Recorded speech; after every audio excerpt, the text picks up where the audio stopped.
नमस्कार. तर सगळ्यांचं कम्फर्ट फूड म्हटलं की एकतर मसाले भात किंवा वरण भात. तर आज आपण ह्या व्हिडिओमध्ये बघणार आहे मसाले भाताची रेसिपी.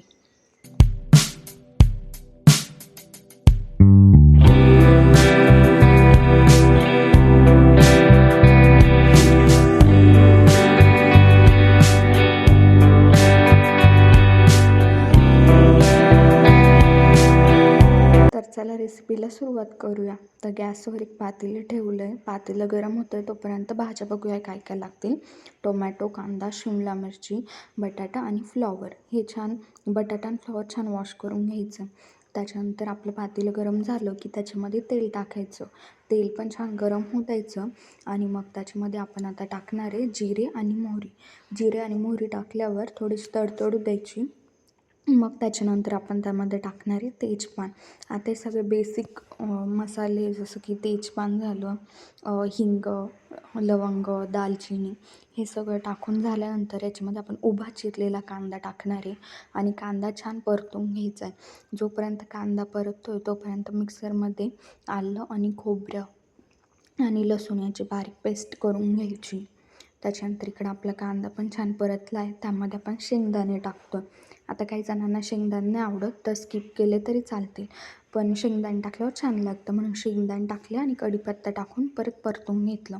त्यानंतर आपल्या जे उरलेले भाज्या बटाटे, फ्लॉवर, शिमला मिर्च हे टाकून पण छान परतून घ्यायचं.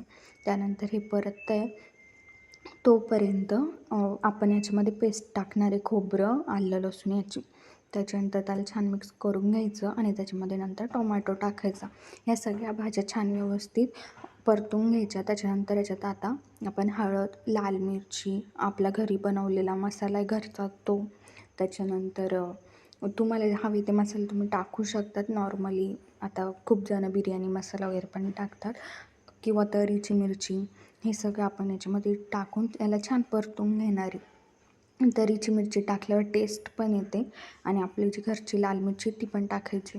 त्याच्यानंतर हे परतलं की त्याच्यामध्ये आपण थोडंसं कोमट केलेलं पाणी टाकणार आहे. जेवढं पाणी आपल्याला पाहिजे भातासाठी तेवढं. आणि एका साईडला आधीच मी तांदूळ वॉश करून ठेवले होते, तर ते तांदूळ आता आपण याच्यात टाकणार आहे. पण याला आधी उकळी येऊ द्यायची. आणि त्याच्यानंतर अख्ख्या ज्या मसुरा असतात, मसुराची डाळ आणि अख्ख्या ज्या मसुरा त्या आपण मी धुवून ठेवलेल्या होत्या, त्या तांदूळ आणि अख्ख्या मसुरा जेव्हा ह्या पाण्याला उकळी तेव्हा त्याच्यात टाकायच्या. ते छान मिक्स करायचं आणि त्याच्यानंतर त्याच्यावरून मीठ टाकायचं. त्यानंतर एक प्रो टिप म्हणजे भात बनवण्यासाठी की जेव्हा आपण तांदूळ वगैरे टाकू मीठ टाकल्यानंतर काय करायचं की थोडासा लिंबाचा रस भातामध्ये टाकायचा किंवा लिंबू पिळून टाकायचं. हे याच्यासाठी जेणेकरून भात मोकळा शिजतो. तर अशाच व्हिडिओसाठी सबस्क्राईब करायला विसरू नका. Blogs with Sakshi. थँक्यू.